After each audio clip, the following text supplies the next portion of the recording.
خدا کی قسم اس عزاداری میں ایک چیز اور ہے جس کی بڑی عظمت ہے، بڑی تاریخی حیثیت ہے، بڑی معنویت ہے، اور وہ کیا ہے؟ یہ جو اس منبر پہ لگا ہوا ہے علم۔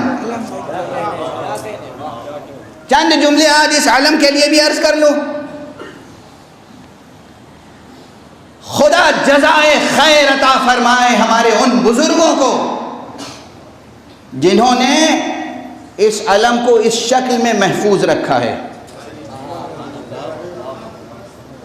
اس مجمع میں تاریخی شعور رکھنے والے لوگ بیٹھے ہوئے ہیں، ادبی ذوق رکھنے والے بیٹھے ہوئے ہیں، سماجی شعور رکھنے والے بیٹھے ہوئے ہیں، تہذیب شناس لوگ موجود ہوں گے جنہوں نے یونیورسٹیز میں سوشیولوجی اور ہسٹری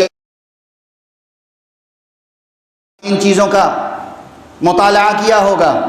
دیکھیے، تہذیب، ثقافت، کلچر، سویلائزیشن، اس کے پیچھے روح ہوتی ہے، معنویت ہوتی ہے، حقیقت ہوتی ہے، نظریہ ہوتا ہے، علمی حقائق ہوتے ہیں، لیکن یہ تمام چیزیں کچھ علامتوں میں مجسم ہو جاتے ہیں۔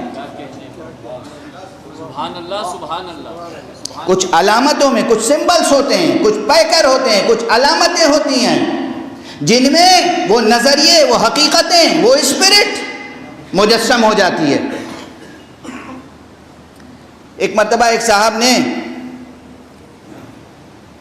میرے سامنے اعتراض کیا کہ بھائی، وہ میرے سامنے تشریف فرما تھے، اور انہوں نے اعتراض کیا کہ بھائی یہ علم کی شکل جو ہے یہ تو ہم نے مثلاً غیروں سے لی ہے۔ میں نے کہا قبلہ و کعبہ، آپ اس علم کی تاریخ سے اس کا مطلب واقف نہیں ہیں۔ جب تک پوری تحقیق نہ کر لیں اس وقت تک لب کشائی نہ کیجیے۔ جب تک تحقیق نہ کر لیجیے لب کشائی نہ کیجیے۔ جوانان عزیز، بزرگان محترم، تاریخ اور تہذیب اور ثقافت اور سماجیات کا شعور رکھنے والے یہ مطلب آج لے کر ہدیے کے طور پر جائیں گے۔ جس طرح کل میں نے ممبر کی عظمت کے متعلق عرض کیا تھا، یہ علم عظیم ایک میراث ہے، یہ بھی میراث اسلام ہے، یہ بھی میراث توحید ہے، یہ بھی میراث ختم نبوت ہے، یہ بھی میراث ولایت ہے۔ یہ علم پیغمبر اکرم صلی اللہ علیہ وآلہ وسلم نے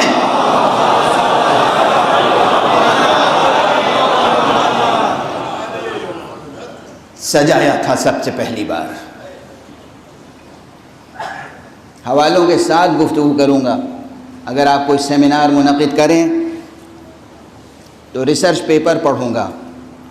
اس وقت کی محدودیت ہے تو جو باتیں عرض کر رہا ہوں بھروسہ کر کے قبول کرتے ہوئے چلے جائیں، اور جہاں سوال پیدا ہو سوال ضرور کیجیے گا، حوالہ چاہیے ہو حوالہ ضرور دریافت کر لیجیے گا۔ اس عالم کی عظیم تاریخ ہے، اور خاص طور سے اس کی یہ شکل۔ دنیا میں آج کتنی کنٹریز ہیں؟ میں تو نیو یارک بھی گیا ہوں، تو میں نے یونائٹڈ نیشنز کی بلڈنگ میں بھی جا کر ایک خاص ضرورت سے اس کی لائبریری میں کچھ دیر بیٹھ کے اسٹڈی کی تھی، ایک خاص کیس کی، اور وہاں دیکھا کہ بلڈنگ کے سامنے کتنے پرچم لہرا رہے ہیں۔ ہر پرچم کیا ہوتا ہے؟ ایک اس میں ایک پرچم نصب کرنے کے لیے ایک علم کی چھڑ ہوتی ہے گویا عام زبان میں، اور ایک اس میں پھرہرا ہوتا ہے۔ بہت عام زبان میں عرض کر رہا ہوں، وہ پھرہرا وہ ہوتا ہے جو ہوا کے رخ پر مڑ جاتا ہے۔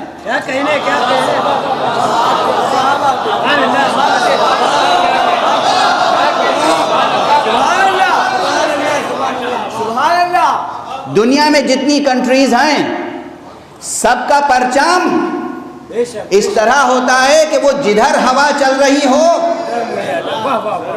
ادھر مڑ جاتا ہے۔ یہ جو خاص پرچم ہے یہ اس طرح ہوتا ہے، ہوا آ کے ٹکرائے تو بکھر جائے۔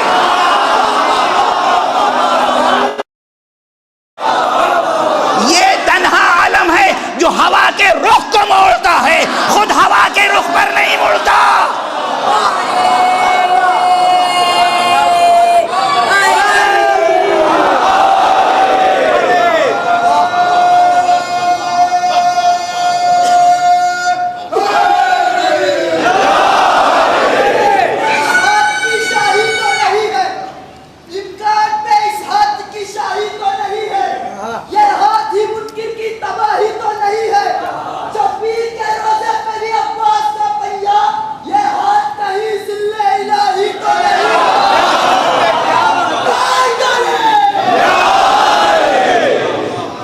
بچوں جوانوں جو ہائی اسکول پاس کرتے ہیں بلکہ اس سے بھی پہلے، تو وہ سیوکس وغیرہ کی کلاس میں، ہسٹری کی کلاس میں دنیا کے بڑے بڑے اور پہچانوایا جاتا ہے یہ رنگ اور یہ شکل اور یہ فلاں کنٹری کا. اور بھائی جنرل نالج کے بہت سے پیپرز ہوتے ہیں، جو لوگ IAS IPS یہ کمپٹیشن میں بیٹھتے ہیں، یعنی چھوٹی کلاس سے لے کے بڑی کلاس تک ہر جگہ دنیا کے پرچموں کی شناخت بھی کرائی جاتی ہے نا.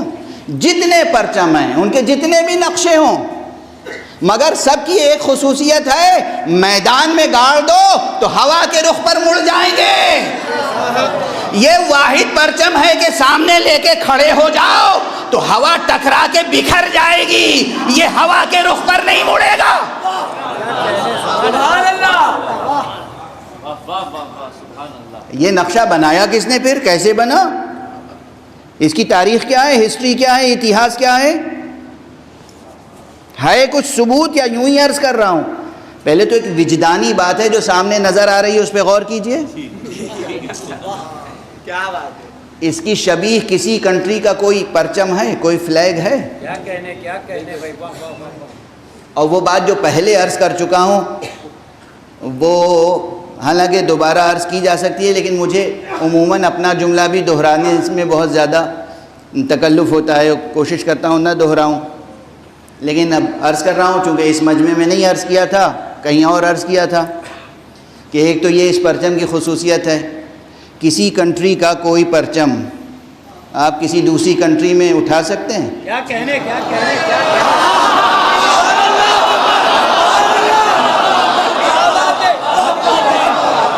سبحان اللہ، واہ ماشاء اللہ. بھائی ہندوستان اور بنگلہ دیش میں بہت دوستی ہے، اب وہ مسلم کنٹری ہے اور یہ غیر مسلم کنٹری سمجھی جاتی ہے، مگر آپ بنگلہ دیش کا پرچم اپنے ملک میں اور اپنے ملک کا پرچم بنگلہ دیش میں اپنے گھر پہ لگا سکتے ہیں آزادی سے. دونوں ملکوں میں دوستی ہے مگر وہ فوراً آ جائیں گے. یہ کیا تماشا ہے؟ آپ کیا وہ بنگلہ دیش والے پوچھیں گے بھارت سے آپ کا کیا تعلق ہے، بھارت والے پوچھیں گے بنگلہ دیش سے آپ کا کیا تعلق ہے، یا آپ نے اپنے گھر پہ کس لیے پرچم لگا رکھا ہے؟ کسی بھی ملک کا پرچم بغیر اجازت، بغیر سیاسی ضرورت کے، بغیر قانونی جواز کے کوئی نہیں اٹھا سکتا. خدا کی قسم یہ ولایت حسین ہے، پوری دنیا میں جہاں چاہو علم حسینی بلند کر لو. یہ علم، اس کی ایک تاریخ ہے، ایک معنویت ہے، یہ ہماری ایک عظیم اسلامی روحانی معنوی ثقافتی میراث کی عظیم علامت ہے. اور خدا کا شکر ہے، مجھے ناز ہے آپ پر، عزاداروں پر. میں نے وہ منظر دیکھے ہیں کہ بم بلاسٹ ہوا، علم اٹھانے والے ریشہ ریشہ ہو کر بکھر گئے مگر علم کو زمین بوس نہیں ہونے دیا. میں نے اپنی آنکھوں سے دیکھا ہے، میں نے دیکھا ہے، مشاہدہ کیا ہے. اور چونکہ وقت تیزی سے گزر رہا ہے اس لیے مجبور ہوں کہ بیان کو سمیٹ لوں. لیکن ایک حوالہ ضروری ہے. بھئی واقعاً یہ جستجو ہوتی ہے کہ یہ کون سی شکل ہے علم کی. دنیا میں ہر پرچم ایک پھریرا لگا دیا، ایک پھریرے کی چھڑ ہے اور جہاں چاہاں نصب کر دیا. یہ شکل آئی کہاں سے؟ کس نے بنائی یہ شکل؟ کیوں بنائی؟ اس کی ایک وجہ ہے، بالکل سائنٹیفک، ثقافتی، تاریخی، سماجی شعور کے ساتھ سمجھیں. اور میں نے اس کو اپنی آنکھوں سے کتاب میں بھی پڑھا ہے اور میوزیم میں بھی دیکھا ہے، اس لیے عرض کر رہا ہوں پورے کانفیڈنس کے ساتھ، تحقیق کے ساتھ. اس علم کو اس طرح ڈیزائن کیا گیا تھا اس لیے کہ عربستان میں جہاں ریت زیادہ ہوتی تھی اور لوگ گھوڑے یا ناقوں پر سفر کرتے تھے تو کوشش ہوتی تھی، یہ چھوٹا سا نہیں ہوتا تھا، بڑا علم ہوتا تھا، کہ اس طرح یہ علم آگے آگے رہے کہ اگر ریت بھی اڑ کے آئے، تنہا ہوا نہیں تو وہ ریت بھی جانوروں کی آنکھوں یا چلنے والوں کی آنکھوں میں نہ جائے اور محفوظ رہیں تاکہ سمت سفر بھول نہ جائیں، بھٹک نہ جائیں.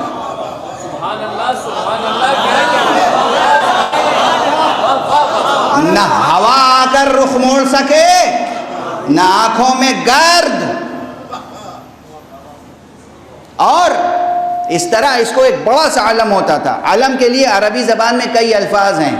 علم، لواء، رایت، بند، بیرق اور بہت سے کلمات ہیں، سب عربی زبان میں مستعمل ہیں.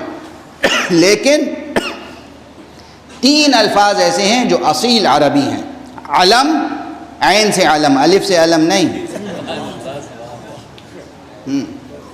علم اور رعیت اور لواء. اب وقت ہوتا میرے پاس تو ان تینوں کلمات کی تاریخ عرض کرتا اور حدیث سے شواہد پیش کرتا، لیکن ان تینوں کلمات میں سب حدیث میں آئے ہیں، لیکن ایک کلمہ خاص طور پر، اور وہ ہے رعیت. رعیت حضور صلی اللہ علیہ وآلہ وسلم نے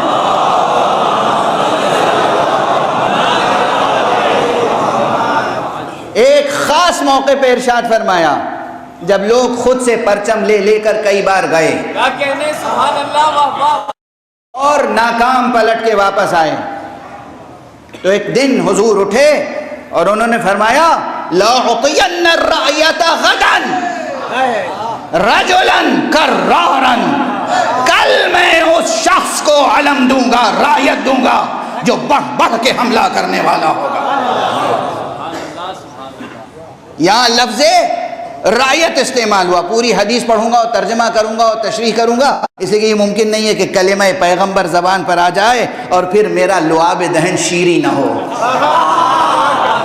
اور جب لعاب دہن شیریں ہو جاتا ہے تو پھر اس کی لذت مجبور کرتی ہے کہ کچھ دیر تک اس پہ گفتگو کی جائے اور اس لذت میں آپ کو شریک کیا جائے.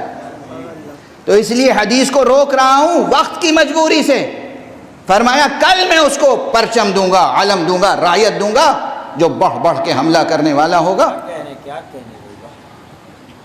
اور وہ حدیث کا تتمہ آپ سب کے ذہنوں میں ہے. اور اسی روایت کی بنیاد پر ہمارے اردو کے ایک مشہور و معروف شاعر نے شعر کہا ہے پروردگار ان کو رزق سخن ارزانی فرمائے. مشہور شاعر ہیں جناب افتخار عارف صاحب. انہوں نے فرمایا ہے پروردگار ان کو صحت و سلامتی سے دیر تک تا دیر مداحی اہل بیت کا شرف عطا فرمائے. کہتے ہیں کہ علم کسی نے کسی کو دیا تھا خیبر میں، علم کسی نے کسی کو دیا تھا خیبر میں، وہ دن اور آج کا دن اب علم ہمارا ہے. انہوں نے جب یہ شعر پڑھا اور میری موجودگی میں بھی پڑھا اور میں نے انہی کے سامنے فوراً کہا بھائی یہ تکلف کس لیے، یہ کنایا کس لیے، آپ یہ کیوں کہہ رہے ہیں علم کسی نے کسی کو دیا تھا خیبر میں؟ وزن میں کوئی فرق نہیں پڑے گا، اتنا عروض مجھے بھی آتا ہے. صاف صاف کیوں نہیں کہتے علم نبی نے علی کو دیا تھا خیبر؟ صاف صاف کہیے علم نبی نے علی کو دیا تھا خیبر میں، وہ دن اور آج کا دن اب علم ہمارا ہے. تو اس علم کی ایک عظمت ہے، اسی لیے میں عرض کرتا ہوں، تفصیلی بیان سمیٹ رہا ہوں. یہ علم علم توحید ہے، یہی علم علم نبوت ہے، یہی علم علم نبوت و امامت و ولایت ہے، یہی علم علم کاروان شہادت بھی ہے. بہت کچھ عرض کرنا چاہتا تھا آج، لیکن بس اب وقت کے حدود میں گفتگو کو تمام کرنا ہے، اس لیے اس علم کی ایک خصوصیت اور عرض کروں، اور وہ یہ ہے کہ یہ علم ہے علم توحید، ہے علم اسلام، ہے علم محمد مصطفیٰ صلی اللہ علیہ وآلہ وسلم. یہ علم ہے علم علی مرتضیٰ، لیکن اب پوری دنیا میں یہ علم علم عباس کہلاتا ہے. اور اس کی ایک وجہ ہے، اس کی بھی وجہ ہے، بیان کر چکا ہوں. جن حضرات نے نہ سنا ہوگا میرا جملہ ان کے لیے دہرا رہا ہوں. اس کی ایک وجہ ہے، تاریخی وجہ ہے، حقیقی وجہ ہے، عظیم وجہ ہے. قرآن اور تاریخ اور حدیث گواہ ہے. عجیب جملہ کہہ رہا ہوں عزیزو، یہ علم خود علی ابن ابی طالب کے ہاتھوں میں بھی جب تھا تب بھی ایک بات ضرور تھی، اس علم کے نیچے مومن بھی تھے، منافق بھی۔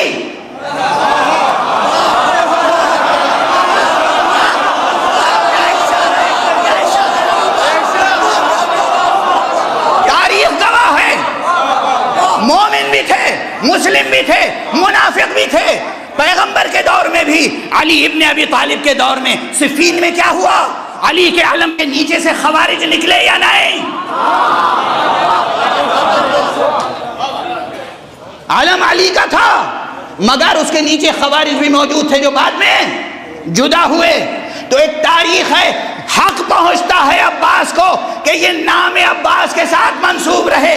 جب یہ علم عباس کے ہاتھ میں آیا ہے، اس پرچم کے نیچے وہ خالص مجمع آیا ہے۔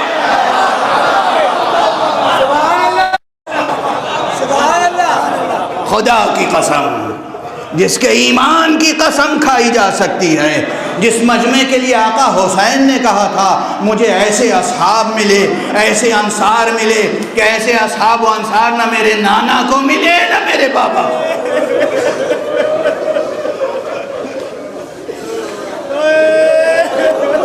اجرکم علی اللہ۔ گفتگو ختم ہو گئی، آج کی گفتگو تمام کی میں